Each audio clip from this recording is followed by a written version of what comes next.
Bab 441 ini dia datang Josiah, Tuan Goldstein.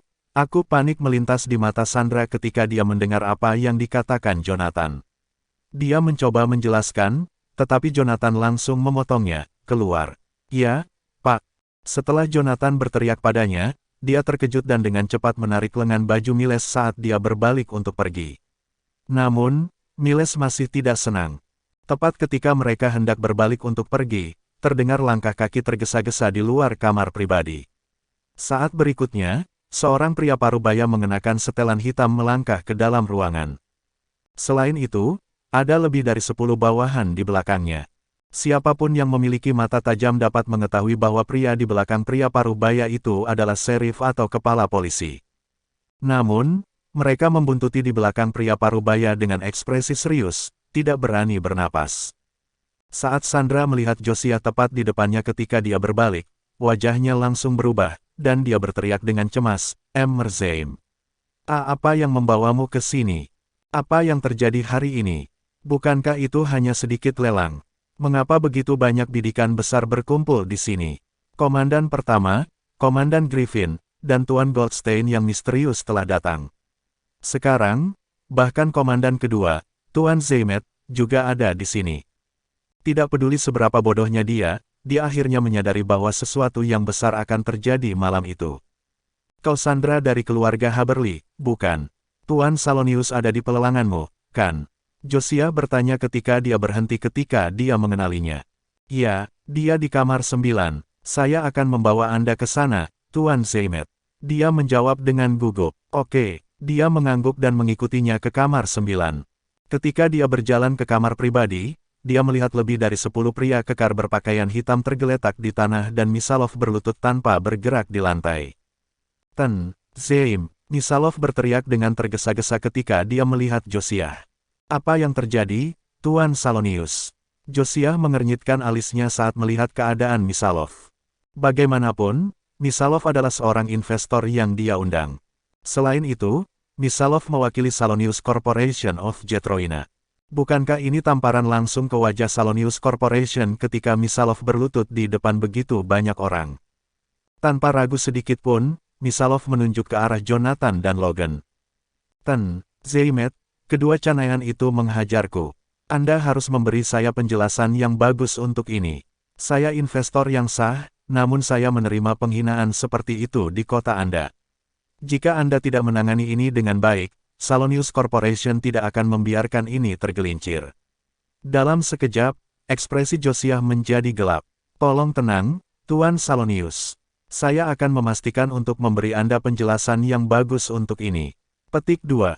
Jika saya tidak menangani masalah ini dengan baik, investor asing mana yang berani berinvestasi di Durbain? Bantu Tuan Salonius berdiri. Josiah berbalik di belakangnya dan memelototi bawahannya. Setelah itu, bawahannya dengan cepat pergi untuk membantu Misalov berdiri. Namun, suara dingin terdengar dari kamar pribadi ketika bawahan Josiah hendak pindah. Berhenti di sana. Apa aku bilang dia bisa bangun? Apa maksudmu? Beberapa bawahan Josiah bertanya ketika ekspresi mereka menjadi gelap ketika mereka mendengar suara Jonathan. Mereka bahkan ingin menggeram padanya. Sementara itu, ketika Josiah mendengar suara Jonathan, wajah mantannya menjadi pucat, dan seluruh tubuhnya gemetar. Aku sangat mengenal suara itu. Aku tidak akan pernah melupakannya seumur hidupku. Tuan Goldstein, Josiah gemetar dari atas ke bawah dan tiba-tiba menoleh ke sumber suara. Siapa lagi yang bisa duduk di sofa jika bukan Jonathan? Tiba-tiba, kaki Josiah berubah menjadi jeli, dan dia akan berlutut ketika Jonathan mengangkatnya. Goldstein, kapan Anda mencapai Durbain? Kenapa kamu tidak memberitahuku? Josiah sangat gugup sehingga dia tergagap, dan dia sedikit gemetar ketika berbicara. Beberapa hari yang lalu, aku tidak berencana memberitahumu pada awalnya. Anehnya, kita bertemu lagi. Jonathan menjawab dengan santai. Goldstein, apa yang terjadi? Wajah Josiah semakin memucat saat menyadari bahwa Jonathan yang menghajar Misalov. Sebelum Jonathan menjawab, Logan hanya bisa memutar matanya. Bagaimana menurutmu? Akulah yang memukulnya. Anda punya masalah dengan itu. Petik 2. Josiah hanya memperhatikan Logan saat itu. Logan, kenapa kamu di sini juga? Aku tahu itu. Logan, kamu jahat. Apakah Anda tahu tentang kedatangan Tuan Goldstein sejak awal, dan apakah Anda sengaja menyembunyikannya dari saya? Terus, apa gunanya memberitahumu bahwa Tuan Goldstein ada di sini? Bagaimana bintang B asteris ini menggunakan namamu dan membual di sekitar kasino jika aku memberitahumu? Sudah kubilang, Josiah, aku hanya menyelamatkan kakinya karenamu. Kalau tidak, aku pasti sudah melumpuhkannya sejak lama. Logan mendengus. Logan, katakan padaku, apa yang sebenarnya terjadi? Josiah bertanya dengan cemas. Apalagi, bintang B asteris ini terus menggunakan namamu untuk menggertak orang lain. Pada akhirnya, dia mencoba menggertak kami. Aku bahkan tidak akan peduli padanya jika dia hanya memilih yang lain. Siapa yang tahu bahwa dia akan mencoba menggertak Mer Goldstein? Bukankah dia mencari kematian? Mari kita bahkan tidak berbicara tentang dia menggunakan nama Anda. Josiah, bahkan jika kamu tidak takut, apakah kamu berani bertindak arogan di depan Tuan Goldstein? Josiah mendengus. Tidak, aku tidak akan berani. Josiah buru-buru menggelengkan kepalanya karena kaget. Tidak peduli apa, dia tidak akan berani bersikap arogan di depan Jonathan. Itu dia. Berhentilah melontarkan omong kosong. Saya akan menyerahkannya kepada Anda untuk memutuskan apa yang ingin Anda lakukan dengan bintang B asteris itu. Bagaimanapun, mulai hari ini dan seterusnya, saya tidak ingin melihat wajahnya di Durbain. Apakah kamu mengerti? Logan melambaikan tangannya dengan tidak sabar. Ya, jawab Josiah. Saat berikutnya, dengan lambaian tangannya, Josiah memerintahkan, buang Misalov sekarang juga dan beritahu Salonius Corporation bahwa kami membatalkan semua investasi mereka di Durbain. Mulai sekarang, tak seorang pun dari Salonius Corporation diizinkan di Durbain. Jika ada orang dari Salonius Corporation yang berani menginjakan kaki di Durbain, tangkap mereka dan hukum mereka sebagai penyelundup. Apakah kamu mengerti? Iya Pak. Bawahan Josiah gemetar ketakutan ketika mereka mendengar apa yang dikatakan Josiah. Meskipun mereka tidak tahu apa yang terjadi, itu tidak menghalangi mereka untuk melaksanakan perintah Josiah. Mereka yang membantu Misalov berdiri sebelumnya berbalik dan segera mengusirnya. Bab 442 Canaya tidak terkalahkan. Misalov dilempar keluar dari pintu oleh bawahan Josiah, dan yang pertama jatuh dengan keras ke tanah. Sebagai kepala konsultan Salonius Corporation, tidak mungkin dia bisa menerima penghinaan seperti itu. Dia menggertakkan giginya begitu keras sehingga dia hampir menghancurkan giginya. Kemarahan di matanya begitu kuat sehingga mereka hampir bisa memuntahkan api. Idiot, Anda canayan rendahan. Beraninya kau memperlakukanku seperti ini. Aku akan membuatmu membayar suatu hari nanti. Misalov berteriak di pintu masuk rumah lelang, matanya penuh dengan kekejaman. Namun, keheningan menyergap terjadi di kamar pribadi itu. Tatapan semua orang yang tertuju pada Jonathan dipenuhi dengan keterkejutan dan ketidakpercayaan. Siapa pemuda berusia 20-an ini? Josiah adalah perwira tertinggi kedua dan gubernur Durbain. Mengapa dia gemetar setelah melihat pria itu? Dia bahkan memperlakukan pemuda itu dengan hormat. Bahkan Sandra, yang telah melalui semua jenis pergolakan, tidak bisa menahan rasa dingin di punggungnya. Fakta bahwa saudara laki-lakinya yang tidak kompeten telah menyinggung keberadaan yang begitu kuat sangat membingungkan. Dia bisa membayangkan Jonathan mengubah seluruh keluarga Haberly menjadi abu hanya dengan jentikan jarinya. Baginya, menghancurkan keluarganya semudah meremas semut. Bisnis mereka yang telah beroperasi secara turun-temurun akan hancur total. Memikirkan itu, Sandra tidak ragu lagi dan menendang lutut Miles. Gedebuk. Miles merasa berat berlutut. Sebelum dia bahkan bisa bereaksi, Sandra menekan kepalanya ke bawah saat dia berlutut di depan Jonathan. Berdebar, berdebar, berdebar. Setelah membenturkan kepalanya belasan kali ke tanah, dahi Miles berlumuran darah. Dia berada dalam keadaan yang begitu acak-acakan sehingga tidak ada yang bisa mengenali seperti apa dia awalnya. Maaf, Tuan Goldstein, ini adalah kesalahan anak yang hilang ini karena tidak tahu lebih baik dan menabrakmu. Tolong maafkan dia, Sandra memohon dengan rendah hati. Namun, Josiah hanya mendengus mendengar kata-katanya. Keluargamu cukup berani, kan? Beraninya kalian tidak menghormati Tuan Goldstein. Sepertinya kita tidak bisa lagi menahan keluarga Haberly di sini di Durbain. Wajah Sandra langsung pucat pasi. Meskipun kata-kata Josiah tidak kejam, makna yang tersirat sangat jelas. Jelas, Dia mengancam keluarga Haberly. Zeimet, Miles sudah dikeluarkan dari keluarga. Apa yang dia lakukan tidak ada hubungannya dengan keluarga Haberly. Yang mengejutkan semua orang, Sandra memutuskan hubungan dengan Miles tanpa ragu-ragu. Keheningan mencekik menyelimuti rumah lelang. Kerumunan tidak percaya putri tinggi dan perkasa dari keluarga Haberly akan tampak begitu menyedihkan suatu hari nanti. Mereka tidak akan pernah bisa membayangkan pemandangan itu jika mereka tidak melihatnya dengan mata kepala sendiri. Ekspresi Josiah muram dan dingin. Apakah Anda memutuskan hubungan sekarang? Bisakah keluargamu benar-benar memutuskan hubungan dengan Miles? Josiah, Logan menggonggong dengan suara yang dalam dan memelototinya. Tidakkah menurutmu kamu berlebihan? Butir-butir keringat muncul di dahi Josiah, punggungnya benar-benar basah kuyup. Mengambil inisiatif untuk membuat keputusan atas nama atasan adalah hal yang tabu di setiap industri. Josiah langsung memucat, dan dia berkeringat dingin. Goldstein, aku tidak bermaksud. Jonathan melirik Miles, yang wajahnya berlumuran darah. Seperti yang saya katakan, saya sudah memberi Miles hukuman yang pantas dia terima. Ini tidak ada hubungannya dengan keluarga Haberly. Meninggalkan. Mendengar ucapan Jonathan, Sandra menghela napas lega dan tersungkur ke tanah seperti terbuat dari lumpur. Dia menundukkan kepalanya begitu lama sehingga dia tidak tahu kapan Jonathan pergi. Saat kerumunan meninggalkan rumah lelang, udara dingin bertiup ke dalam gedung. Josiah melirik Jonathan dan membungkuk hormat. Goldstein, saya sudah menginstruksikan seseorang untuk membersihkan kantor gubernur. Silakan masuk dan istirahatlah. Tidak apa-apa, tolak Jonathan. Dia masih memikirkan liontin batu giok bermotif naga. Dia ingin memanfaatkan waktu yang dia miliki untuk mempelajarinya dan mencari tahu hubungannya dengan Heavensward. Namun, sebelum meninggalkan tempat itu, dia mengingatkan Josiah, meskipun kamu bertanggung jawab atas Durbain, aku ingin kamu mengingat sesuatu. Ini adalah wilayah Canaya. Tidak ada orang asing yang diizinkan untuk bertindak biadab di tanah Canaya. Apakah kamu mengerti? Ya, Tuan Goldstein. Kata-kata sederhana itu seperti guntur yang mengirimkan gelombang kejutan ke Josiah. Kakinya menyerah, dan dia jatuh berlutut, tampak sangat ketakutan. Maaf, Tuan Goldstein, saya berjanji ini tidak akan terjadi di masa depan. Bangun, pastikan Anda mengingat hal ini. Dengan itu, Jonathan berbalik dan berjalan pergi. Dia tidak bisa diganggu untuk terus berbicara dengan Josiah.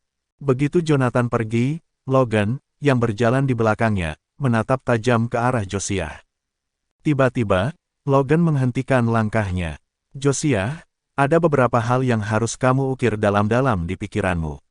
Goldstein adalah orang yang membantu kami untuk mendapatkan kembali martabat kami saat itu. Jangan berani-berani membuang semuanya. Kalau tidak, bahkan aku tidak akan memaafkanmu, apalagi Tuan Goldstein. Saat itu, hanya Jonathan yang memimpin jutaan tentara mereka untuk berperang melawan musuh-musuh mereka. Siapapun yang mencoba menghentikannya mati. Baik itu organisasi dari negara lain atau panglima perang lokal, tidak ada yang cocok untuknya. Dia menggunakan 3 tahun penuh untuk memberitahu dunia bahwa Canayan tidak akan pernah bisa dikalahkan. Canaya tidak akan pernah bisa diatasi. Meskipun 3 tahun telah berlalu, beberapa orang masih tidak dapat berdiri karena tulang punggung mereka telah remuk. Dengan itu, Logan tidak mengatakan apa-apa lagi dan dengan cepat berlari mengejar Jonathan. Sementara itu, Josiah memperhatikan mereka pergi dan akhirnya menghela napas panjang. Pada akhirnya, dia memilih untuk tidak mengatakan apa-apa. Ketika semua orang pergi setelah pelelangan, sebuah mobil hitam berhenti di luar dengan tergesa-gesa, dan seorang wanita parubaya dengan riasan tebal tersandung keluar dari kendaraan. Bu, kenapa kamu datang? Sandra berjalan dengan cemberut. Wanita parubaya itu melebarkan matanya dengan marah dan cemas, meraung, bagaimana mungkin? Saya mendengar saudaramu hampir dipukuli sampai mati. Di mana pria itu? Di mana dia? Yah, coba tebak. Putramu yang berharga hampir menghancurkan seluruh keluarga kami. Kenapa kau masih membawanya? Aku sudah mengusirnya dari keluarga. Ekspresi Sandra menjadi gelap.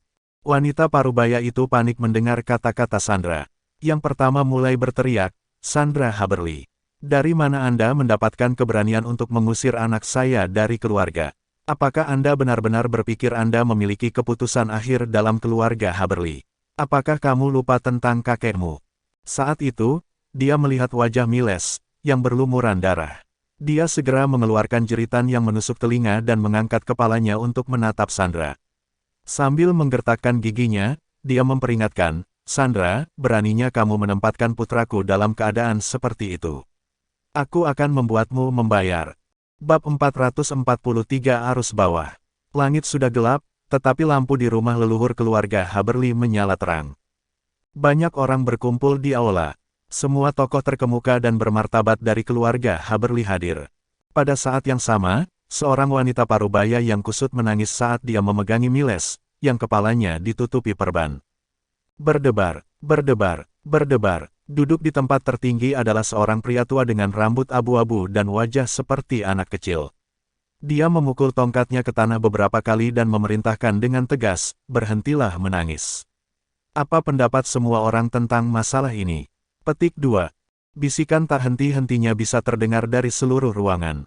Mendengar itu, ayah Miles, Benson Haberly, membanting tangannya ke meja. Ini terlalu banyak. Bagaimana dia bisa mengalahkan Miles dengan begitu brutal? Dia jelas tidak menghormati keluarga kami. Kita tidak boleh melepaskan mereka dengan mudah, atau itu akan menjadi penghinaan bagi kita.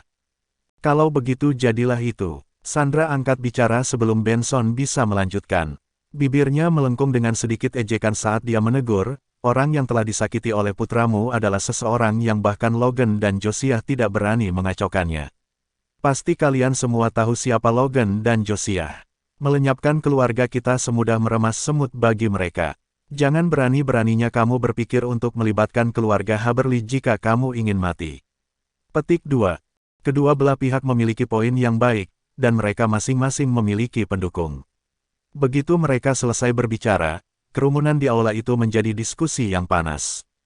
Pilar keluarga Haberly, Tyler Haberly, mengerutkan alisnya saat dia memukulkan tongkatnya ke tanah lagi. "Diam, semuanya. Saya perlu waktu untuk memikirkan masalah ini. Ulanglah, kalian semua. Tidak ada yang harus mengaduk masalah selama beberapa hari ini. Jika tidak, jangan salahkan saya atas hukuman yang Anda terima. Oleh karena itu, masa membubarkan diri." Tidak mau membiarkan segalanya berlalu begitu saja, Benson menunggu kerumunan itu pergi sebelum bertemu Tyler secara pribadi. Ekspresi mantan dipenuhi dengan kebencian dan keengganan saat dia berkata, "Ayah, apakah kita benar-benar akan menanggung ini?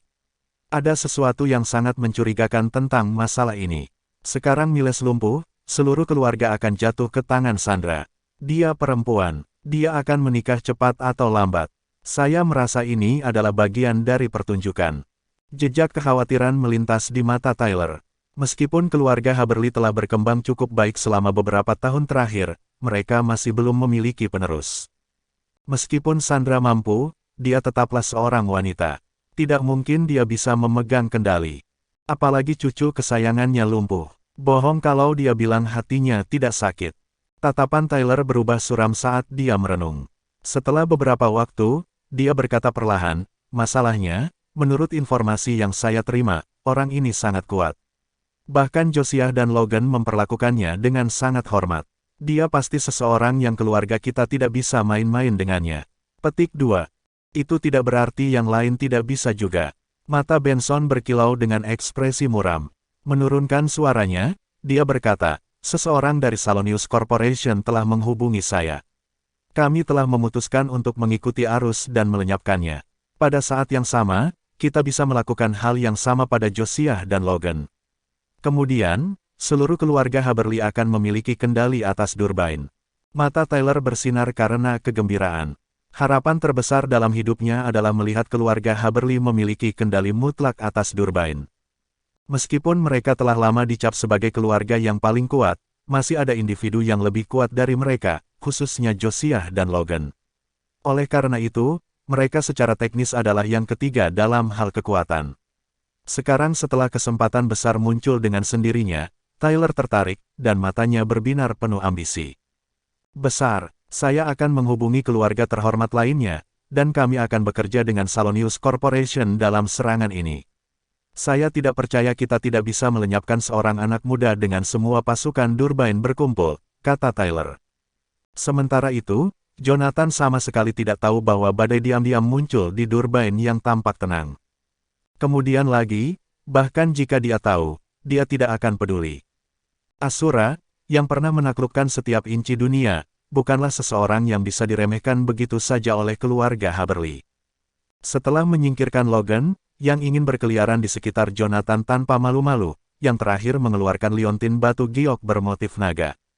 Berdengung, merasakan energi dari jalur yang sama, Heaven's Sword, yang juga ada di dalam ruangan, bergetar sedikit seolah-olah telah menemukan pasangannya. Hal yang merespon kedua item tersebut adalah Ancient Secret Dragon Technique di tubuh Jonathan. Alis Jonathan terangkat, dan matanya melebar karena terkejut. Kerja keras yang dia lakukan untuk mencari barang itu terbayar. Dia dengan cepat mengolah teknik naga suci kuno. Raungan naga yang lembut terdengar dan cahaya keemasan memancar dari Heaven's Sword, yang melesat ke langit. Retakan, semua gelas dan cangkir di sekitar rumah hancur berkeping-keping setelah bersentuhan dengan cahaya. Logan, yang menjaga pintu masuk, bergegas ke kamar dengan marah seolah-olah dia ditendang di pantat. Bajingan bodoh mana yang menyebabkan masalah di sini? Aku akan mencabik-cabikmu hari ini. Namun, begitu dia melangkah ke dalam ruangan, Heaven's Sword, yang melayang di udara, sepertinya merasakan bahaya dan terbang ke arahnya. Logan adalah petarung yang berpengalaman. Namun, pada saat itu, pikirannya menjadi hitam, membuatnya kehilangan semua kemampuan untuk bergerak dan membela diri. Untungnya, Jonathan menangkap gagang pedang pada saat kritis. Logan merosot ke tanah dan terengah-engah, matanya dipenuhi ketakutan. Butuh waktu lama baginya untuk kembali sadar. Tuan Goldstein, apa yang terjadi? Jonathan menundukkan kepalanya dan menatap Heaven's Sword. Ada liontin giok berpola naga seukuran ibu jari di gagangnya.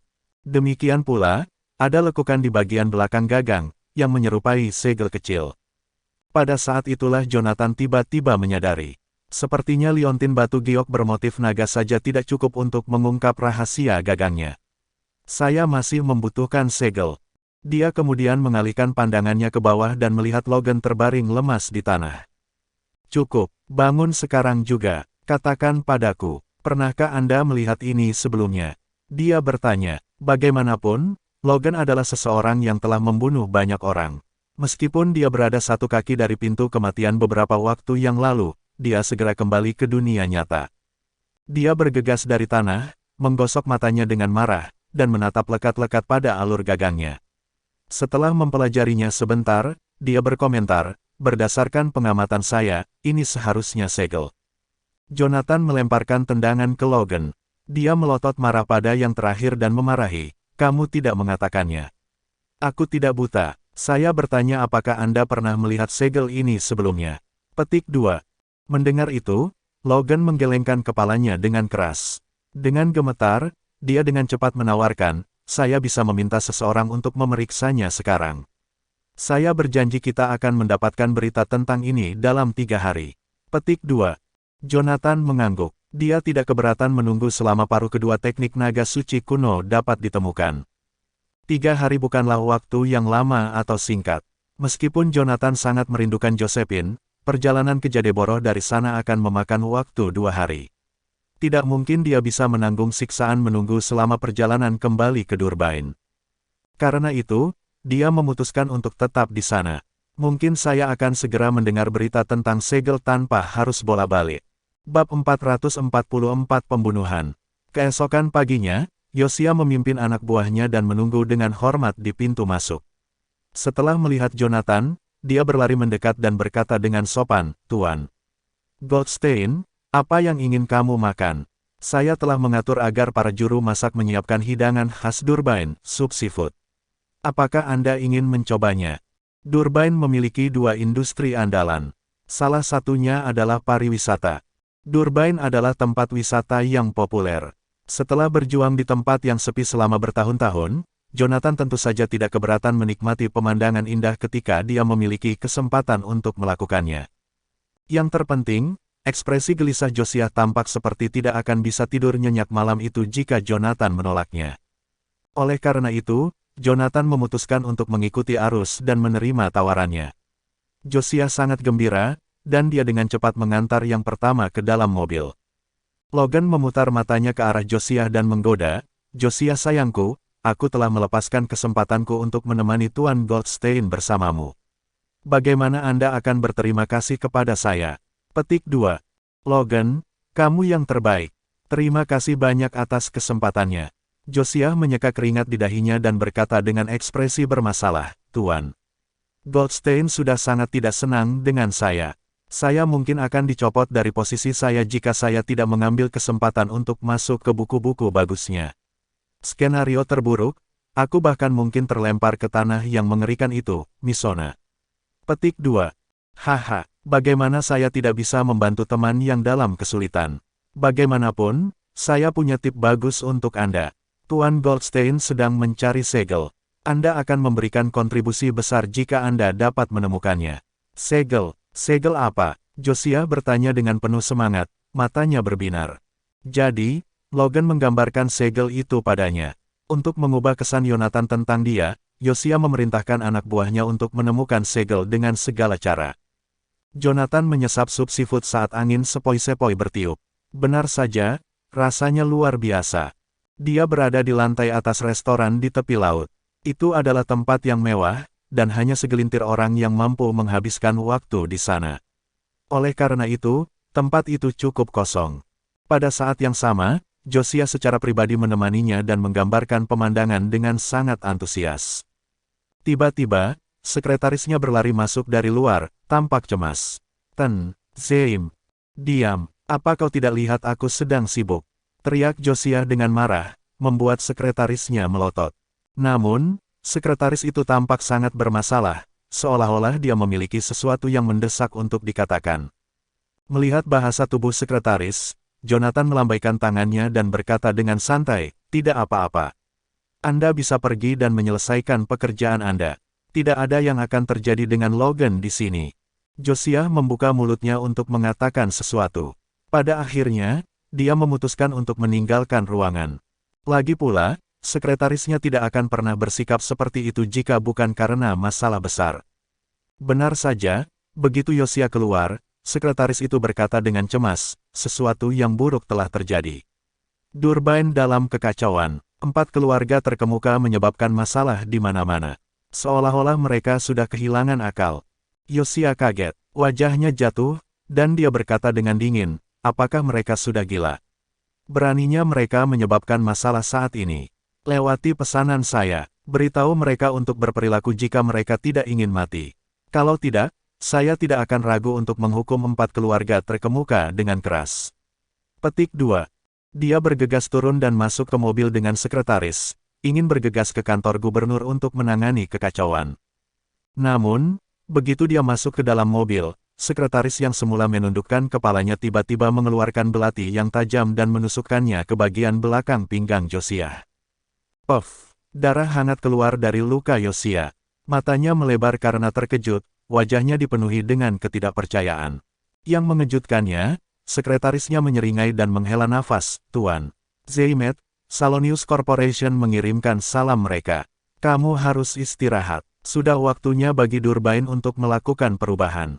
Sekretaris paling terpercaya Josiah telah diam-diam disuap oleh Salonius Corporation sejak lama, tanpa sepengetahuan Josiah. Peristiwa di dalam mobil terjadi diam-diam. Sayangnya, belati itu dilapisi dengan racun. Pada saat Josiah menyadari apa yang terjadi, tubuhnya sudah lemas. Dia tidak punya energi lagi untuk berbicara. Pada napas terakhirnya, Josiah tidak repot-repot berjuang untuk hidup. Sebaliknya, dia berbalik untuk melihat ke arah Jonathan dengan ekspresi bersalah.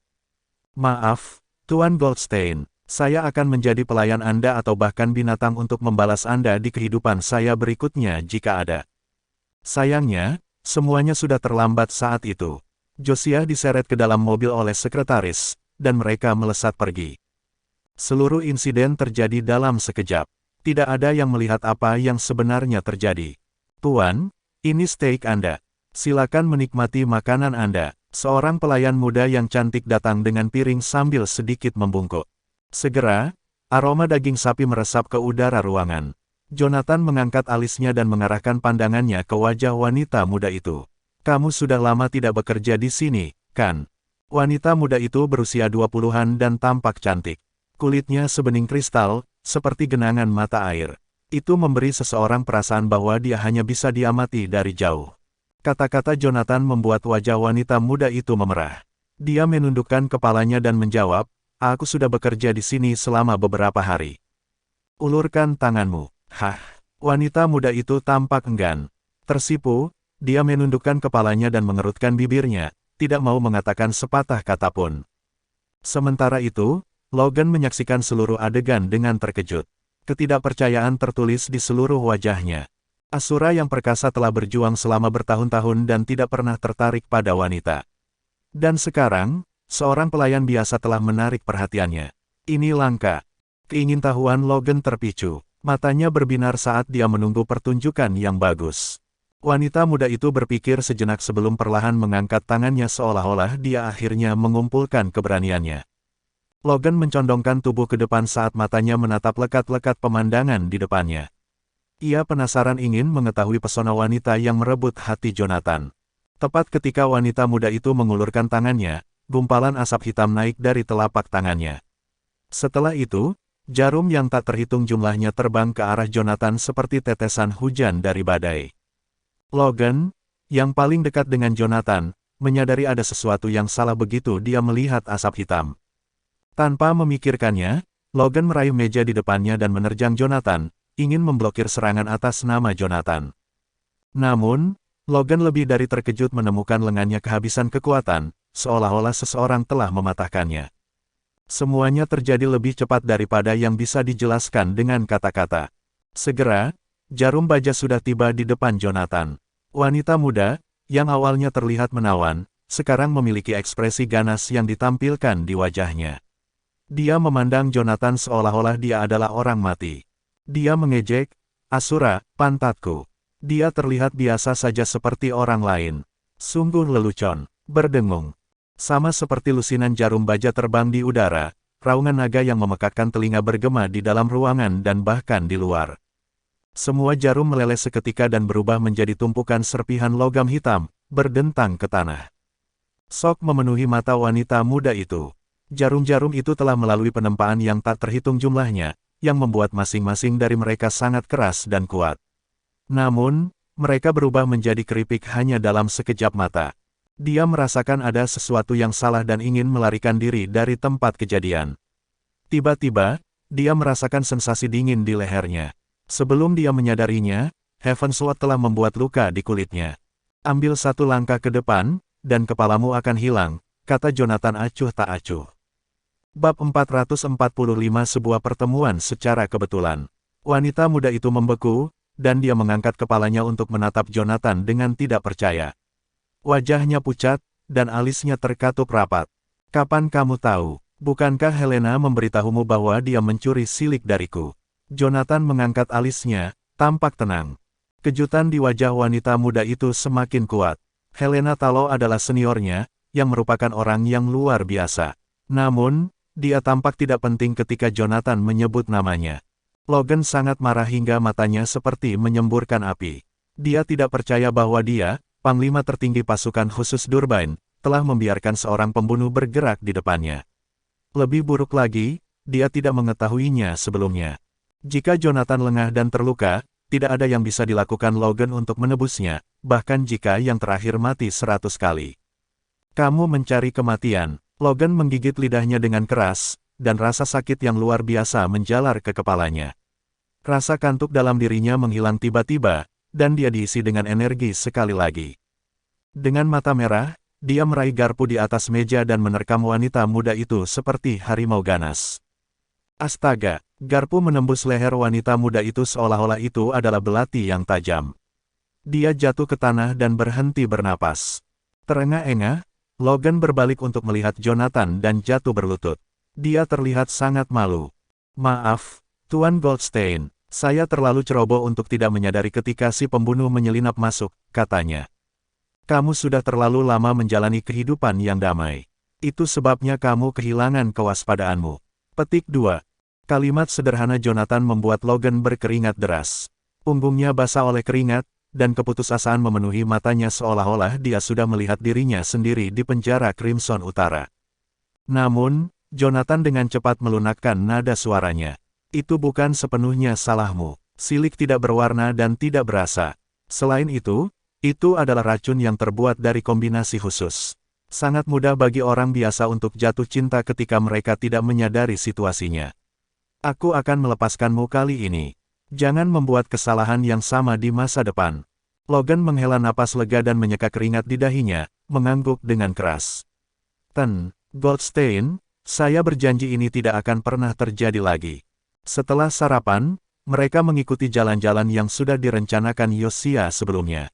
Pemberhentian pertama adalah pantai paling terkenal di Durban, Pantai Banwood. Sebagai tempat wisata yang dikenal luas di Canaya, secara alami dipadati wisatawan, meskipun masih cukup pagi. Logan sudah merasa sangat gelisah saat itu. Ketika dia melihat jumlah orang yang berjalan di sekitar, alisnya berkerut.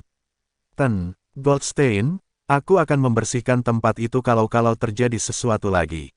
Tidak apa-apa, tetapi, Jonathan melirik Logan yang ketakutan dan berkata dengan tenang, tidak ada tapi-tapian.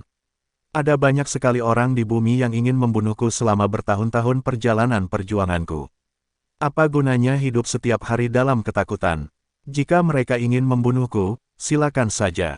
Mereka tidak lain hanyalah segerombolan semut yang tidak menarik perhatianku.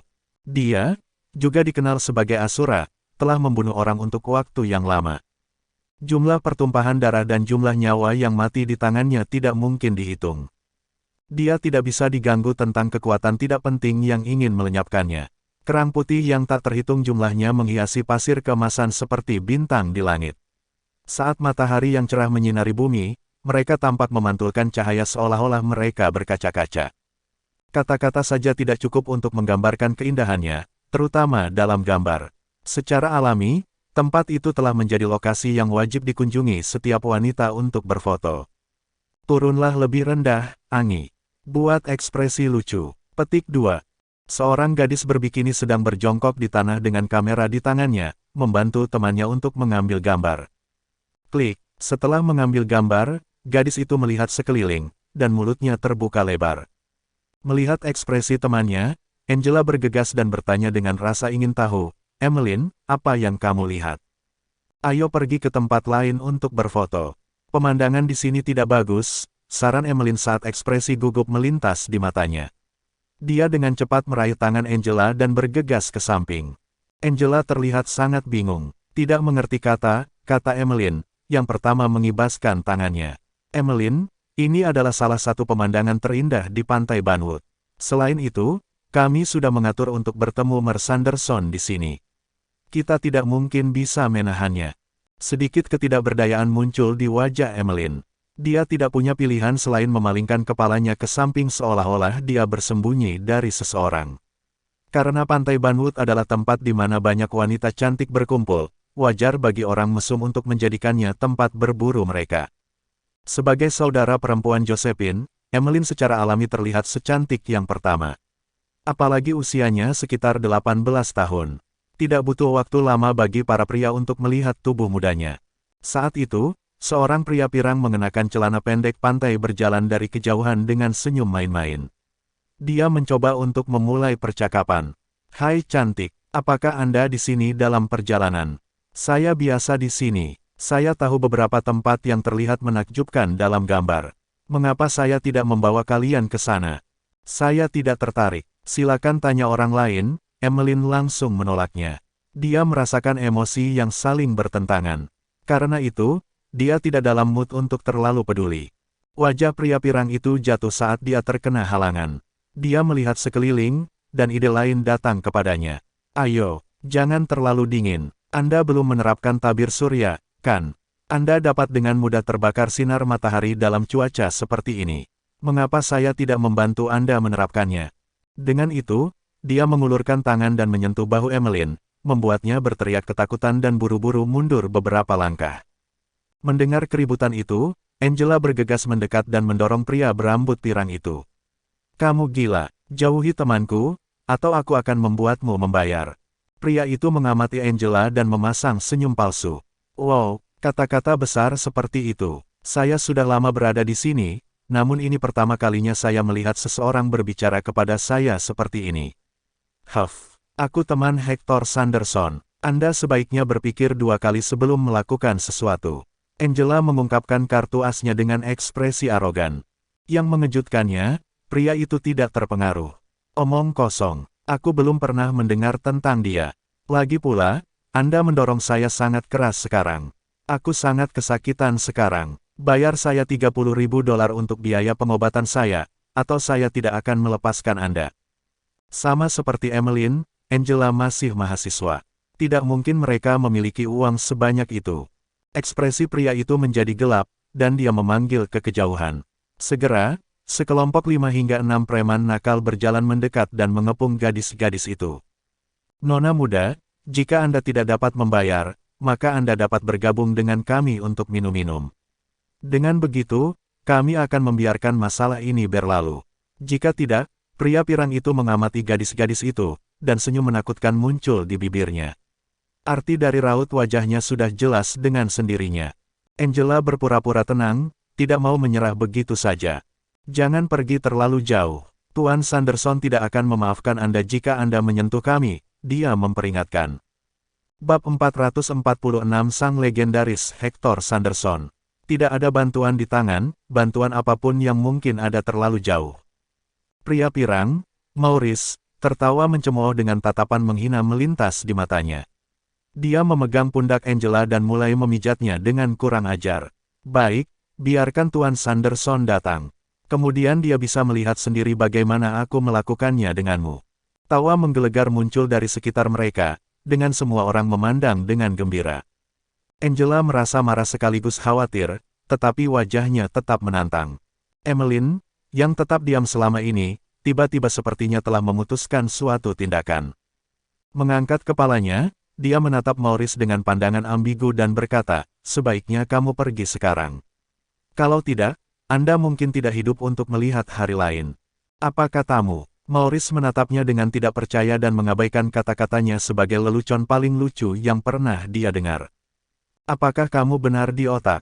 Maurice mendengus menghina dan menarik Angela ke dalam pelukannya sementara yang lain berusaha melakukan hal yang sama dengan Emmeline. Biarkan aku pergi. Emmeline panik dan tiba-tiba berteriak sekuat tenaga, Jonathan, datang dan selamatkan aku. Sebelumnya, dia menemukan Jonathan ketika dia mengambil beberapa foto tetapi sengaja menjaga jarak darinya. Dia telah menghindarinya selama ini dan karenanya, menolak untuk datang ke Durbain bersamanya. Namun, dia tidak bisa diganggu dengan semua itu sekarang. Mendengar teriakan Emmeline, Maurice menyeringai. Berteriaklah sesukamu. Semakin keras Anda berteriak, semakin saya senang. Biarkan saya memberitahu Anda, Jalang, tidak ada yang bisa menghentikan saya hari ini, bahkan bukan Superman. Dia baru saja selesai berbicara ketika sebuah tangan besar dari belakangnya mencengkeram tenggorokannya. Seperti anak ayam dalam cengkeraman elang yang menukik, Maurice terangkat dengan kaki menjuntai di udara. Bahkan tidak perlu Superman untuk mencekikmu sampai mati. Suara Logan yang dalam dan seram menggelegar di belakangnya, dan berdiri tepat di samping Logan adalah Jonathan. Tidak bisa bergerak karena cengkeraman di lehernya, mata Maurice menunjukkan ketakutan dan kecemasan. Dia berteriak, tunggu apa lagi? Melawan. Para preman itu sadar dan bergerak. Tapi apakah mereka tahu siapa Logan itu? Dia adalah pejuang neraka yang telah melalui pertumpahan darah dan pembantaian. Beberapa bajingan ini hanyalah semut kecil di matanya, yang semuanya bisa dia bunuh dengan jentikan jarinya. Dalam sekejap mata, flanki Maurice tergeletak di tanah, semuanya tidak bisa bangun. Beberapa mengalami dislokasi, sementara yang lebih parah mengalami patah tulang. Goldstein, apa yang harus saya lakukan dengan bajingan ini? Haruskah aku menghabisi mereka? Tanya Logan santai. Jangan bunuh aku. Mendengar pembicaraan Logan yang meremehkan tentang kematian, para preman itu menjadi pucat karena ketakutan. Di masa lalu, mereka berada di elemen mereka, menggertak orang biasa yang tak berdaya. Dihadapkan dengan pria tangguh yang sebenarnya, itu untuk kredit mereka bahwa mereka tidak kencing di celana mereka. Lemparkan mereka keluar, mereka merusak pemandangan, kata Jonathan tidak sabar sambil melambaikan tangannya. Di depan Emmeline, dia tidak ingin menumpahkan darah. Logan memberikan tendangan, dan para bajingan itu berbalik dan berlari. Setelah mereka pergi, Emmeline berbalik menatap Jonathan dengan perasaan campur aduk. Apakah kamu baik-baik saja? Jonathan bertanya dengan acuh tak acuh. Aku baik-baik saja, jawab Emmeline, wajahnya menunjukkan sedikit rasa malu. Kalian berdua gadis sebaiknya lebih berhati-hati saat bepergian sendiri, atau Anda akan berada di bawah belas kasihan orang-orang yang tidak bermoral. Jonathan bermaksud untuk memberikan nasihat yang masuk akal, tetapi bagi gadis-gadis itu, dia tampaknya menegur mereka. Angela pada dasarnya bangga dan arogan, dan warna wajahnya naik setelah mendengar kata-katanya. Dia cemberut bibirnya dan bergumam, "Tes, apa itu beberapa bajingan? Jika Tuan Sanderson ada di sini, mereka akan berlutut memohon belas kasihan." Sebelum Jonathan sempat menjawab, Logan tertawa terbahak-bahak.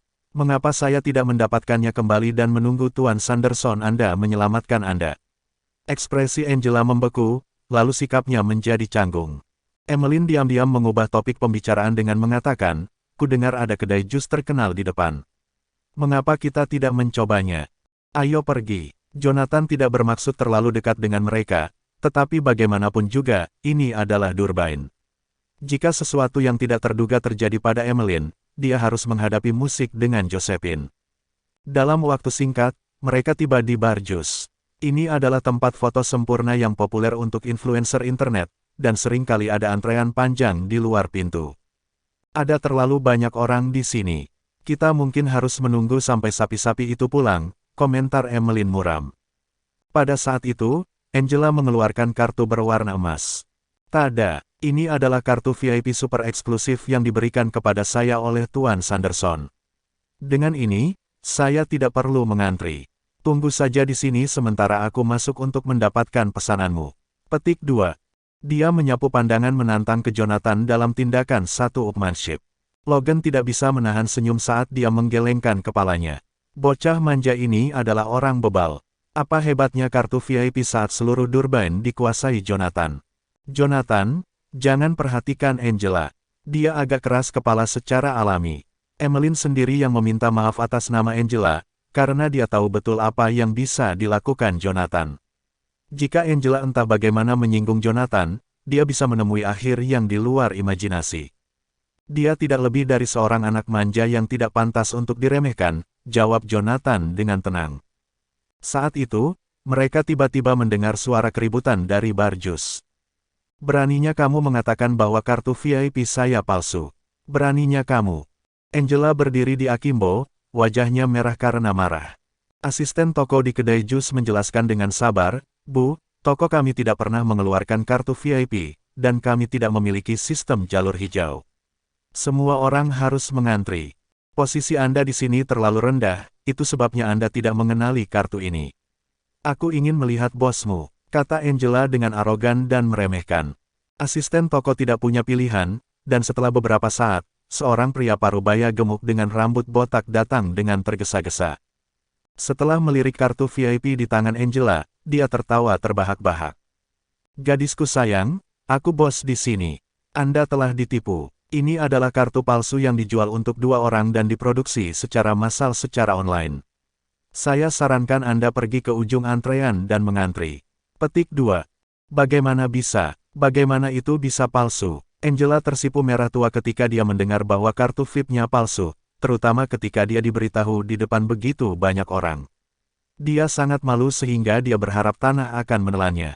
Setelah menyaksikan apa yang terjadi, Emmeline segera menghampiri Angela dan menepuk punggungnya. "Biarkan saja, ini pasti salah paham." Angela menghentakkan kakinya dengan marah dan berkata dengan gigi terkatup, "Kesalahpahaman apa? Jelas bahwa bos tidak tahu apa-apa. Sebuah kartu palsu di 2 masing-masing memang. Bisakah kartu Sanderson palsu?" Angela mendengus mengejek saat dia menatap dengan kebencian pada bos bar jus. Bab 447 Anggur Palsu. Namun, pada saat itu juga, Jonathan menatap Logan dengan penuh arti. Yang terakhir mengambil petunjuk dan menggelengkan kepalanya saat dia berjalan menuju bar jus. Tidak lama kemudian, bos bar itu mendekati mereka dengan 4 gelas minuman khas mereka, melayani mereka dengan hormat saat dia tiba di meja mereka. Sayangnya, Angela sekali lagi menjadi sombong seperti burung merak, menatap mata bos saat dia membuka bibirnya dengan gembira. "Untuk apa ini? Apakah ini semacam permintaan maaf? Jadi, Anda akhirnya menyadari betapa menonjolnya sosok Tuan Sanderson. Tatapan bingung langsung menodai wajah bos. Sebenarnya, dia tidak tahu siapa yang disebut Tuan Sanderson itu. Dia secara pribadi menunggu mereka terutama karena latar belakang Logan. Dia tidak akan pernah berani membiarkan panglima tertinggi pasukan khusus Durbain masuk antrian seperti orang biasa. Namun demikian, dia tidak tahu hubungan seperti apa yang dimiliki Logan dengan Angela, jadi dia menyembunyikan alasannya. Meski begitu, Angela berasumsi bahwa bos botak itu terus mengancingkan bibirnya karena takut. Oleh karena itu, dia menjadi semakin arogan di sana dan kemudian hidungnya menggantung begitu tinggi di udara. Huff, jangan pedulikan itu. Setidaknya Anda tidak bisa diperbaiki. Aku akan memaafkanmu sekali ini. Saya harap Anda mempelajari pelajaran Anda dengan baik. Jangan mengulangi kesalahan yang sama di masa depan. Saat Jonathan mendengarkannya mengoceh terus-menerus, semburat ketidaksabaran melintas di wajahnya. Saya pikir kita harus pergi agar Mer Sanderson miliknya tidak akan marah dan merusak seluruh Barjus. Puff. Setelah mendengar itu, Logan tidak bisa menahan diri lagi untuk membobol petir. Angela, pada gilirannya, terbang dari pegangan dengan matanya yang menyala-nyala karena murka seolah-olah paru-parunya akan meledak. Menatap tajam ke arah Jonathan, dia marah. Hei, Jonathan, aku hanya menahan diri untuk tidak berdebat dengan orang rendahan sepertimu. Anda sebaiknya memberikan istirahat. Jangan berpikir saya tidak tahu siapa Anda. Semua orang tahu kau adalah menantu keluarga Smith yang matrilokal, pecundang. Jadi, lepaskan aktingmu. Petik 2. Wajah Logan berubah menjadi 180, menjadi dingin segera setelah dia menyelesaikan penghinaannya. Udara langsung dipenuhi dengan getaran yang mengerikan dan mematikan. Beraninya dia mencemarkan nama baik Asura dengan mulutnya yang kotor. Dia layak mendapatkan 1000 kematian. Apa yang kamu coba lakukan selanjutnya? Anda berpikir untuk mengancam saya, bukan? Terlepas dari Min mengancam Logan, bahkan tidak ada rasa takut hadir dalam diri Angela. Emmeline, di sisi lain, melompat ketakutan. Dia, misalnya, tahu identitas Jonathan luar dalam. Dia memiliki pengalaman langsung saat terakhir kali Jonathan melampiaskan amarahnya. Sejak saat itu, dia merasa sulit untuk keluar dari trauma. Jangan bicara omong kosong, Angela. Jonathan tidak seperti itu, kata-kata Emmeline muncul dalam sekejap, mencoba untuk memuluskan segalanya sebelum Angela membuat Jonathan gugup. Cek, saya bukan pembuat gosip yang memulainya. Semua orang di Jadeborough membicarakannya. Sebuah dengusan keluar dari mulut Angela saat dia mengabaikan Emmeline. Angela, kamu benar-benar, sebelum Emmeline bisa mengatakan banyak hal, raungan keras terdengar entah dari mana dari jauh. Segera setelah itu, sebuah mobil sport konvertibel terlihat melaju menuju lokasi mereka. Saat serangkaian suara mesin yang bergemuruh menarik perhatian publik seperti magnet, seluruh adegan menghembuskan kesombongan yang berlebihan. Mata Angela berbinar dalam sekejap saat dia melirik Jonathan, memasang tampang puas. Apakah Anda semua tidak tahu bahwa Tuan Sanderson adalah pewaris keluarganya? Selain itu, dia bukan salah satu dari anak-anak nakal bersendok perak itu. Sebaliknya, ia menyelesaikan studinya di luar negeri sebelum kembali ke sini dan mendirikan banyak perusahaan dari awal. Seorang bidikan besar yang dibuat sendiri seperti dia jauh lebih mampu daripada Anda tahu siapa. Petik 2. Mobil sport itu berjalan tepat di sebelah Angela sebelum berhenti. Setelah itu, Angela buru-buru berlari menuju mobil. Senyum manis terukir di wajahnya sepanjang waktu. Anda telah membuat saya menunggu begitu lama, Tuan Sanderson. Di sini, memiliki rasa ini. Saya sudah mengantri secara pribadi hanya untuk mengambilkan Anda minuman khas mereka. Petik 2.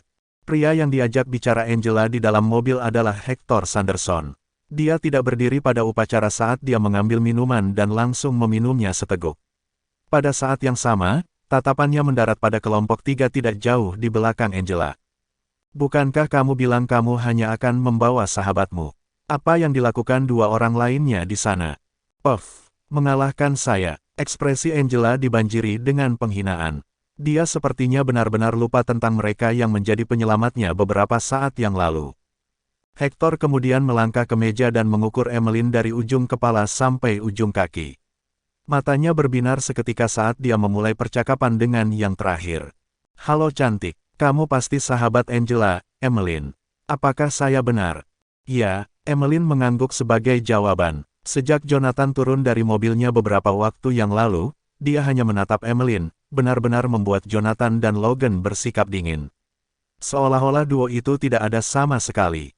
Tepat pada saat itu, Hector menunjuk ke arah mobil sport konvertibelnya dan menyarankan, di suatu tempat di depan dari sini adalah pemandangan yang sangat menakjubkan. Mau jalan-jalan, Emmeline?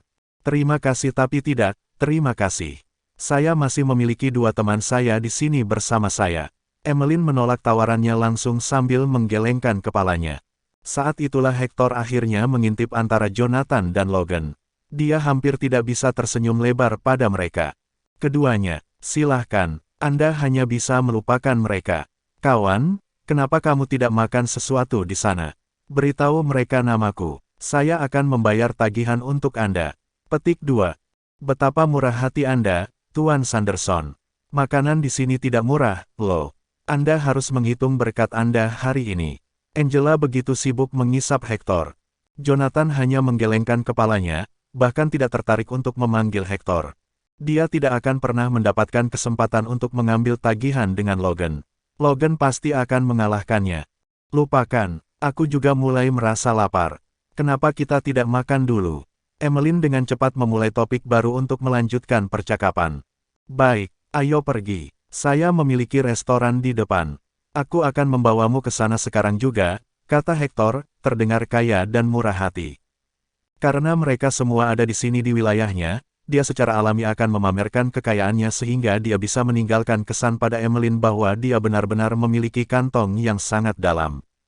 Ketika kelompok itu tiba di restoran, Hector berkata, pesan apapun yang Anda inginkan. Juga, ada sebotol anggur vintage yang telah kuhargai, Lafite dari tahun 1982. Nilainya lebih dari ratusan ribu. Kita harus benar-benar mencobanya. Wow, Tuan Sanderson sangat pandai bermain bola. Mata Angela berbinar saat dia menginjak Hector. Tidak lama setelah mereka duduk di ruang makan pribadi, Hector membawa sebotol anggur merah. Menyelinap melirik botol, Logan gagal menahan tawa. Hector membeku mendengarnya, wajahnya menjadi gelap. Apa yang Anda tertawakan? Saya minta maaf. Saya belum pernah melihat Lafite dalam botol seperti ini, jadi saya tidak bisa menahannya. Logan menahan tawanya pada catatan itu. Hanya dengan sekali pandang, dia hanya perlu menemukan sebotol anggur palsu ini. Itu hanya bisa bernilai di bawah 100, paling banyak. Hector, bagaimanapun, menduga bahwa Logan memang melihat ini untuk pertama kalinya. Karena itu, dia menyeringai puas dan memutuskan untuk menertawakan anggur hadiahnya. Lafite 1982 ini adalah yang paling berharga karena lingkungan fermentasinya berada pada puncaknya selama tahun itu. Sayangnya, sekarang sudah mulai langka. Dengan setiap tegukan yang Anda ambil, dunia akan kehilangan seteguk Lafite lagi. Kalian seharusnya senang memiliki kesempatan ini. Melihat Hector sedang berguling-guling dengan semua kata-katanya yang tidak masuk akal, Jonathan kehilangan kata-kata. Itu masuk akal, karena Jonathan telah melihat bahkan anggur merah paling indah di dunia, apalagi Lafite 1982. Sial bagi Hector, Lafite yang dimilikinya ini jelas-jelas palsu. Bahkan botol yang digunakan untuk menampungnya adalah replika. Namun, dia tidak menyadari semua itu saat dia terus mengoceh. Hector kedua melihat sekilas ekspresi wajah Jonathan, meskipun dia tidak bisa menahan keinginannya untuk membanting telapak tangannya tepat di atas meja. Apa artinya ini? Apa aku begitu lucu? Asal tahu saja, aku mengizinkan kalian berdua untuk tetap bertahan demi Emmeline, oke?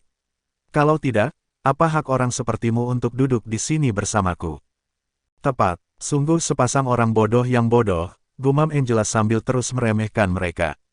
Mendengarkan ejekan Hector, Logan langsung bersikap dingin dan mencibir, apa kau tidak memberitahuku hak apa yang kita miliki? Jika Emmeline tidak hadir hari ini, dalam posisi apa Anda memiliki hak istimewa untuk berbagi meja yang sama dengan kami? Bab 448 Mohon Pengampunan. Orang terakhir yang berani berbicara kasar kepada Jonathan adalah Raja Perang Wilayah Barat, dan Raja Perang itu sudah lama mati. Namun, setelah mendengar apa yang Logan katakan, Hector mencibir dengan jijik, berhenti bertingkah seolah-olah kamu orang hebat. Kamu pikir kamu siapa? Apakah Anda tahu tempat apa ini? Ini Durban, wilayahku. Wilayah Anda. Saat Logan mendengar kalimat itu, dia hanya bisa tertawa terbahak-bahak, tetapi ketika dia hendak berbicara, Angela mendengus dingin dan menimpali, Emmeline, sebaiknya kamu memberitahu mereka bahwa ini bukan tempat untuk mereka memamerkan atau melakukan suatu tindakan. Tuan Sanderson bukanlah seseorang yang mampu mereka provokasi. Anggi, kamu, Emmeline mengerutkan alisnya saat ekspresinya turun. Meskipun dia benar-benar ingin menjaga jarak dari Jonathan, dia tidak bisa mentolerir orang lain yang mempermalukan Jonathan di depannya. Anggi, Anda harus membujuk Tuan Sanderson untuk berhenti bicara. Kalau tidak, itu akan buruk baginya setelah semuanya menjadi tidak terkendali, lanjut Emmeline dengan tulus.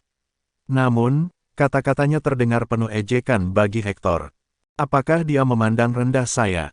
Pada saat itu, ekspresi Hector menjadi gelap ketika dia mengambil sebotol anggur di atas meja dan melemparkannya ke arah Jonathan.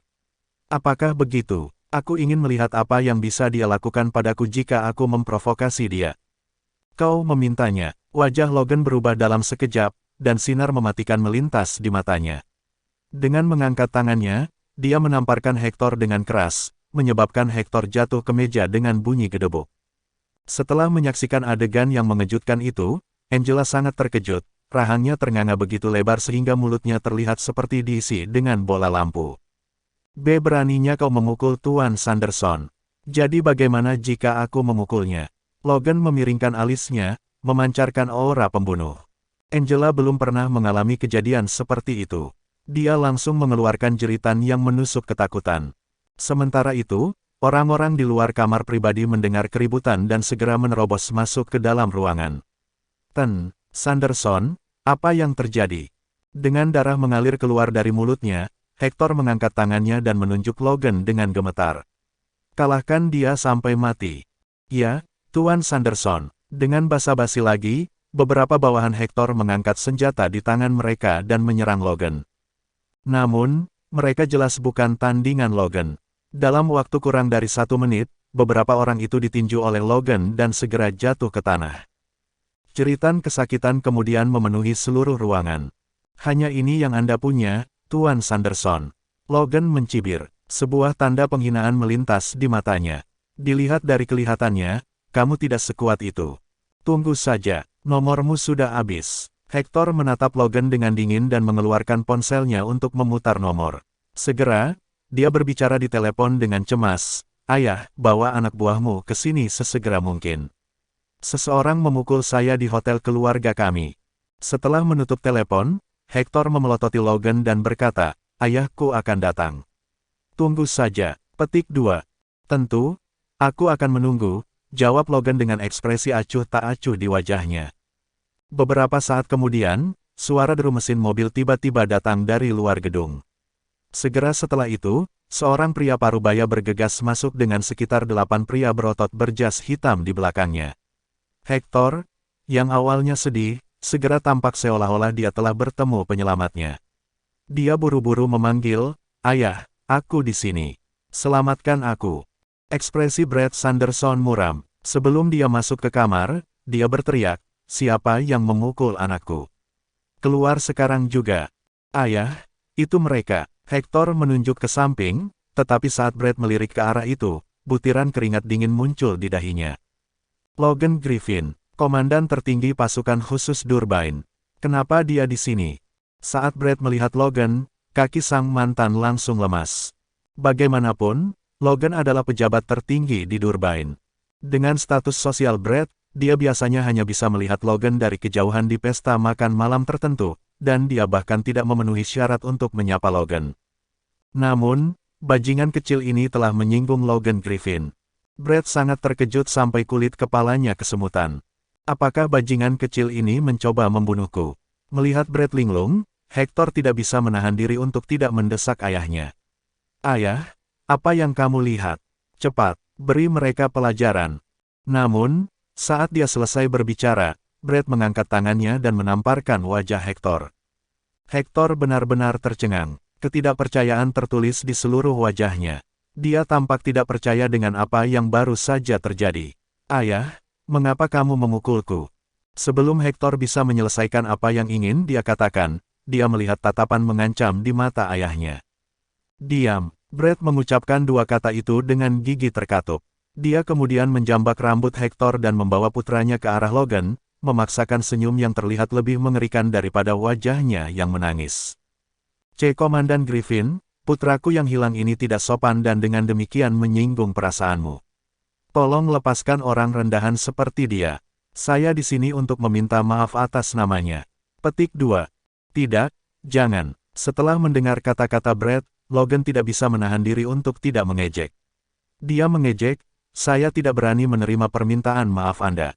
Anakmu ingin mematahkan kakiku. Bajingan itu. Brett gemetar seperti daun karena marah. Namun, Hector masih merasa pusing, jadi dia masih tidak tahu apa yang sedang terjadi. Tidak berpikir jernih, dia bertanya, Ayah, mengapa kamu memukulku? Anda harus memukul mereka sebagai gantinya. Petik 2. Pukul kamu. Memukulmu adalah hukuman yang paling ringan. Brett meraung marah dan kemudian menendang lutut Hector sebelum memelototi putranya dengan mata melotot. Betapa aku berharap aku bisa membunuhmu sekarang.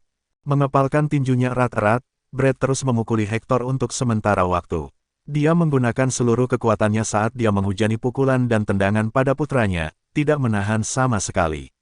Ketika dia melihat bahwa Hector hampir mati, Brett berlutut di depan Logan dengan bunyi gedebuk. Komandan Griffin, tolong maafkan dia. Saya hanya punya satu putra. Jika dia meninggal, keluarga kita tidak akan memiliki keturunan. Komandan Griffin, selama Anda bisa memaafkannya dan membiarkannya hidup, saya akan bersedia melakukan apa saja. Jika Anda masih merasa kesal, saya dapat memberikan hotel ini kepada Anda sebagai hadiah permintaan maaf. Bagaimana menurutmu? Saat Brett berlutut di depan Logan seperti anjing yang memohon agar yang terakhir memberi Hector kesempatan lagi, Angela memucat saat melihat itu. Dia tercengang. Bagaimana ini mungkin? Bukankah Mersanderson sangat kuat di Durbain? Bukankah dia yang mengendalikan segalanya di tempat ini? Dia tidak pernah berpikir bahwa Hector yang berpengaruh akan dipukuli. Bukan hanya itu, bahkan ayahnya juga berlutut di hadapan pria lain untuk memohon pengampunan meskipun Hector yang dipukul. Bab 449 kamus selanjutnya. Seketika, kaki Angela berubah menjadi jeli, dan dia jatuh ke lantai, matanya dipenuhi dengan ketakutan. Emmeline tertuju pada Angela saat melihat ekspresi kekalahan di wajah Angela. Emmeline mengangkat kepalanya dan menatap Jonathan dengan memohon. Jonathan, Angie adalah sahabatku. Bisakah kamu memaafkannya kali ini demi aku? Aku kakak iparmu. Oh, jadi aku kakak iparmu sekarang. Mendengar permohonan Emmeline, Jonathan dengan santai melambaikan tangannya. Ketika Anda membutuhkan bantuan saya, Anda memperlakukan saya sebagai saudara ipar Anda. Jika tidak, aku hanya orang asing. Tidak, bukan itu maksudku. Emmeline menjadi gelisah. Baiklah, aku akan membiarkannya meluncur kali ini. Jonathan mengibaskannya, sama sekali tidak terpengaruh. Tidak peduli siapa keluarga Sanderson dan Angela, mereka semua adalah semut di matanya. Dia bahkan tidak repot-repot melirik mereka. Terima kasih, Mer Goldstein, bagaikan seorang tahanan yang telah diberikan amnesti, Brett mengucapkan terima kasih yang sebesar-besarnya kepada Jonathan. Terima kasih atas belas kasihanmu. Begitu aku kembali ke rumah, aku pasti akan memberi pelajaran pada bocah ini. Saya berjanji kejadian seperti ini tidak akan terjadi lagi. Jonathan tidak tertarik mendengarkan kata-kata Brett, jadi dia mengusirnya. Brett buru-buru menyeret Hector yang berlumuran darah keluar dari tempat itu dan bergegas pergi tanpa melihat ke belakang. Jonathan melihat ke arah Emmeline, bertanya dengan santai, kemana Anda ingin pergi selanjutnya? Aku berencana untuk berjalan-jalan di sekitar Durbain bersama Angela. Durbain memiliki banyak tempat bagus yang belum pernah saya kunjungi, jawab Emmeline dengan nada pelan. Namun, ketika Angela mendengar itu, warna wajahnya langsung terkuras. Dia menggelengkan kepalanya dengan sungguh-sungguh. Emmeline, lupakan saja, aku tidak enak badan, mungkin lain kali. Dengan itu, dia berputar dan berlari menjauh seolah-olah dia melarikan diri dari sesuatu yang menakutkan. Sedikit ketidakberdayaan muncul di wajah Emmeline ketika dia melihat itu. Lupakan, saya cukup banyak selesai dengan urusan saya di sini. Berhenti berlarian, ikuti saja aku. Sejak Angela pergi, Jonathan tentu tidak akan membiarkan Emmeline berjalan-jalan di sekitar Durbain sendirian. Jika ada yang salah denganmu nanti, aku tidak akan bisa menjelaskannya kepada kakakmu. Oke, setelah kejadian itu, Emmeline tidak lagi berminat mengunjungi tempat-tempat di Durbain. Selain itu, setelah Angela pergi dan meninggalkan Emmeline, Emmeline khawatir dia akan menghadapi sesuatu yang berbahaya. Berjalan di samping Jonathan, Emmeline bertanya dengan suara rendah, "Jonathan, siapa pria di sampingmu itu?" Dia terlihat sangat garang. Sepanjang waktu, Jonathan tidak banyak bicara, dan Logan lah yang mengeluarkan aura mengancam. Apakah dia galak? Jonathan melihat ke belakang dan melirik Logan sebelum berkomentar dengan santai, "Kurasa dia cukup jinak." Jinak, dia hampir membunuh duo ayah anak dari keluarga Sanderson. Bagaimana dia jinak? Emmeline menggerakkan bibirnya, tidak ingin membuang waktu untuk ini. Dia tahu bahkan jika dia terus menyelidiki, Jonathan tidak akan mengatakan apapun padanya. Setelah keributan seperti itu, mereka tidak lagi berminat untuk melanjutkan makan di hotel. Namun, ketika Logan ingin menelepon Josiah untuk mengajak Josiah makan siang bersama, Logan menyadari bahwa dia tidak dapat menghubungi Josiah. Apa yang terjadi? Saya tidak bisa mencapai telepon Josiah. Hati Logan tenggelam. Dia punya firasat bahwa ada sesuatu yang salah. Dengan karakter Josiah, tidak peduli seberapa sibuknya dia akan tetap menjawab panggilan Logan kecuali jika terjadi sesuatu pada Josiah. Saat itu, sebuah mobil hitam datang dari jauh dan segera berhenti di depan mereka. Kemudian, mereka melihat sekretaris Josiah turun dari mobil. "Di mana Josiah? Kenapa dia tidak menjawab teleponku?" tanya Logan. Sekretaris itu menyesuaikan kacamatanya, berjalan menuju Logan. Tepat saat sekretaris hendak berbicara, tatapannya berubah saat dia tiba-tiba mengeluarkan pisau dan mengarahkannya ke perut Logan. Serangan diam-diam tercela semacam ini sangat berbahaya, tetapi Logan adalah petarung yang berpengalaman, jadi serangan diam-diam tidak dapat melukainya. Dengan membalik tangannya, Logan meraih pergelangan tangan sekretaris dan memutarnya dengan paksa. Dengan retakan, pergelangan tangan sekretaris itu patah. "Kamu berani, Anda bahkan berani menyerang saya." Petik 2. Haha. Bahkan ketika pergelangan tangannya patah, sekretaris itu masih mencibir, "Aku bahkan punya nyali untuk membunuh Josiah.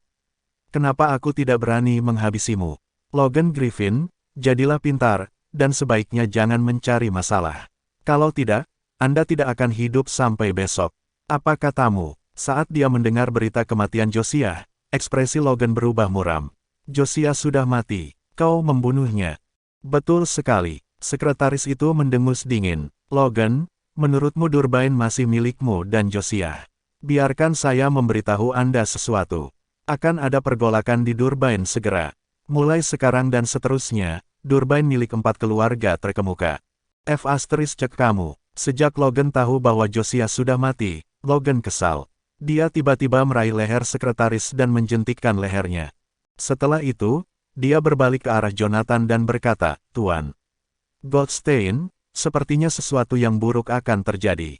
Saya mendengarnya. Jonathan terdengar seolah-olah dia tidak kesal atau gelisah, tetapi sorot matanya sedingin es. Tepat saat dia mengatakan itu, suara deru mesin mobil terdengar. Lusinan minivan melaju kencang, bergegas ke arah mereka. Segera, pintu mobil terbuka, dan sekelompok pria berpakaian hitam yang kokoh langsung menerjang mereka. "Pergi ke H**il." Ekspresi Logan menjadi gelap saat dia juga bergegas menuju para pria secara langsung. "Menjauh, dan jangan terluka." Jonathan berbalik untuk melihat Emmeline yang terkejut, yang bersembunyi di belakangnya. Dia jelas ketakutan saat wajahnya menjadi pucat dan matanya melebar ketakutan. "Jonathan, hati-hati," Emmeline mengingatkan dengan lembut. "Jangan khawatir, kelompok pecundang ini bukan tandinganku." Jonathan menyeringai, tidak gentar dengan pria-pria berotot berbaju hitam itu. Namun, tepat saat kata-kata itu keluar dari mulutnya, sekelompok pria berjas hitam bergabung dalam pertarungan. Sambil memegang pistol di tangannya, Misalov menyerang Jonathan dengan mengancam dengan beberapa antek yang tegap di belakangnya. "Apakah kamu terkejut bahwa kita bertemu lagi begitu cepat?" Misalov mencibir, jejak kebencian berkilauan di matanya. "Sepertinya aku tidak memukulmu cukup keras sore ini." Jonathan menatap Misalov dengan acuh tak acuh, dan tatapannya menjadi dingin. Kamu." Mendengar jawaban menantang Jonathan, Misalov menjadi murka. Jangan berpikir bahwa tidak ada seorang pun di Durbain yang berani menyentuhmu hanya karena ada Josiah di pihakmu. Kami, Salonius Corporation, tidak takut padamu. Josiah telah meninggal, dan yang berikutnya adalah kamu. Bab 450 tidak mampu membunuhku. Apakah perusahaan Anda bertanggung jawab atas kematian Josiah? Jonathan bertanya sambil memelototi Misalov, matanya menyala-nyala dengan amarah yang mematikan. Dia menambahkan, apakah orang-orang negara Anda tidak memberitahu Anda bahwa Anda Mutjetroinian tidak memiliki hak untuk berperilaku kurang ajar di sini dengan alasan Canaian? Cek kamu, siapa yang kau sebut Mut? Misalov menjadi marah. Tidak, kau lebih buruk dari anjing kampung. Sesuatu berkedip di mata Jonathan saat itu. Niat membunuh yang membeku dimanifestasikan di ruang angkasa, membuatnya tampak seperti semuanya telah membeku dalam waktu. Pergi ke neraka, Misalov meraung. Tiba-tiba, ledakan memekakkan telinga pecah saat peluru emas melesat ke depan. Peluru itu tampak lambat ketika dijelaskan, tetapi pada saat itu, ia menembus udara dengan ganas. Yang bisa dilihat hanyalah gerakan tangan Jonathan. Kemudian, peluru menembus telapak tangannya, tetapi segera kehilangan kendali dan terbang ke atas ke langit-langit. Bunuh dia sekarang, Misalov bergemuruh di bagian atas paru-parunya. Ya Pak, pria kekar berbaju hitam itu tidak membuang waktu sedetik pun setelah menerima pesanan. Mereka mencabut senjata mereka dan menyerang Jonathan. Suara mendesing, suara menusuk memenuhi udara saat pedang surga berayun dalam satu gerakan cepat. Setelah itu, pengawal jatuh satu demi satu ke tanah, darah memancar dari leher mereka. Jonathan memegang pedangnya, berdiri tegak dengan kebanggaan dan martabat yang luar biasa, seperti yang dia lakukan saat membela Canaya di masa lalu. Ingat ini selama sisa hidupmu. Jangan pernah berparade sesukamu di sini di Canaya lagi. Negara ini bukanlah tempat di mana kalian orang Jetroinian yang keji dapat menyebabkan masalah. Misalov yang bermata lebar, dia menelan ludah dengan cemas, mengetahui bahwa pria kekar itu adalah elit yang dilatih oleh Salonius Corporation. Orang biasa tidak akan pernah bisa mengalahkan mereka dalam pertempuran. Namun, tak satu pun dari mereka berhasil menahan serangan Jonathan, dan mereka semua kini telah berubah menjadi mayat. Rasa dingin merayap ke dalam hati Misalov. Pada saat itu, dia tahu dia telah mengacaukan orang yang salah. Melirik sekeliling dengan waspada, dia kemudian berbalik dengan harapan bisa melarikan diri. Namun, deru lain terdengar saat pedang surga mengiris udara. Suara itu menyerupai raungan dari naga yang haus darah dan kelaparan, jenis yang akan didengar orang dalam mimpi buruk mereka. Betis Misalov dipotong saat itu juga. Potongannya tepat, tidak meninggalkan bundukan atau bergerigi. Semuanya terjadi begitu cepat sehingga Misalov hampir tidak bisa bereaksi, jatuh langsung ke tanah.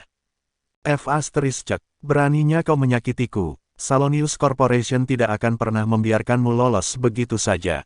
Misalov berteriak sambil mengangkat tinjunya. Matanya yang gelap memancarkan kebencian yang berapi-api. Pada saat yang sama, jari Jonathan tetap melingkar di gagang pedang sementara tatapan tajamnya tertuju pada yang pertama. Perusahaan Salonius, perusahaan itu tidak ada apa-apanya di mataku. Apakah tidak ada yang memberitahumu bagaimana rekan-rekan Jetroinianmu berlari seperti anjing pengecut ketika aku mengusir mereka dari Canaya saat itu? Kamu bohong. Bagaimana mungkin kami, warga Jetroin, diusir dari sini? Mereka jelas-jelas pergi atas kemauan mereka sendiri, tetapi kamu mengambil pujian karena membuat mereka pergi. Bahkan di saat kritis seperti ini, Misalov bersikeras pada keyakinannya yang keras kepala. Sebuah ejekan keras datang dari Jonathan. Dia tidak ingin membuang waktu lagi untuk berbicara dengan Misalov. Namun, saat dia berbicara, suara gemuruh keras terdengar dari luar. Puluhan sedan hitam segera melaju ke hotel, mengelilinginya dan memblokir semua titik akses. Menjadi kepala dari 4 keluarga terkemuka, Benson memimpin bawahan elitnya saat mereka bergegas ke tempat kejadian. Jangan buang waktuku lagi, Logan. Berlutut dan menyerah sekarang juga karena ini adalah kesempatan terakhirmu. Jika kamu menurut, mungkin aku bahkan akan membiarkan mayatmu tidak tersentuh. Benson berdiri di garis depan anak buahnya, memandang rendah Logan sambil berbicara. Apa katamu? Apa aku mendengarnya dengan benar? Tanya Logan yang berdarah. Dengan golok di tangan dan mayat-mayat di sekelilingnya, dia tampak seperti iblis yang keluar dari neraka. Aku, Logan Griffin, hanya akan berlutut di hadapan para dewa di atas dan di Asura, tetapi tidak pada kalian B***start. Bahkan jika aku mati, aku akan mati berdiri dengan bangga. Hah, karena kamu bersikeras untuk mati, aku akan mengabulkan keinginanmu. Ekspresi muram menyelimuti wajah Benson pada saat itu, sudut bibirnya berkedut menghina. Bunuh dia. Dengan itu, banyak pria berbaju hitam yang tak terhitung jumlahnya menyerang Logan. Terkepung, Logan siap untuk melakukan pertempuran berdarah. Tetap saja, tidak peduli seberapa bagusnya dia sebagai petarung, tidak mungkin dia bisa mengalahkan semua orang itu. Dia kalah jumlah. Belum lagi seseorang pada akhirnya akan menjadi ceroboh dalam pertempuran yang panjang dan berintensitas tinggi. Tidak lagi waspada, Logan ditikam di kaki, dan darahnya terus mengalir. Tiba-tiba, sekelompok pria besar berkerumun seperti piranha yang mencium bau darah yang menggoda. Logan tidak bisa menahan mereka lagi. Darah terus mengalir di betisnya, tetapi dia berbalik untuk melihat Jonathan hanya dengan pikiran yang tak tergoyahkan. Goldstein, aku ingin terus berjuang di sisimu di kehidupanku selanjutnya. Dengan itu, dia mengambil golok dari tanah dan memaksa dirinya untuk berdiri tegak. Seorang prajurit Asura harus mati dengan bangga. Namun, deru keras terdengar di detik berikutnya. Suara tajam bergema di udara, naik di atas langit dan mengguncang langit. Dalam sekejap mata, Heavensward yang berwarna merah darah menyapu dan menggorok leher pria berbaju hitam itu, yang berlari ke arah Logan. Segera setelah itu, Jonathan melangkah dengan pedang surga di tangannya. Darah menetes dari bilah tajam Heavensward. Dengan setiap tetes, lantai ternoda menjadi warna merah terang yang mengerikan. Saat itulah kejutan muncul di mata Logan. Saat itu, Jonathan telah memimpin pasukan mereka untuk menyapu melewati medan perang dan muncul sebagai pemenang. Keyakinan penuh yang dia pancarkan saat itu sama saat ini. Goldstein, Logan berteriak kagum. Jangan katakan sepatah kata pun. Tetap hidup karena kamu masih berguna bagiku. Jonathan menyela yang pertama. Dia kemudian mengangkat dagunya untuk menatap Chanayans di belakang Misalov. Apakah menjadi orang baik itu sulit? Mengapa Anda bersikeras melayani orang lain seperti anjing kampung?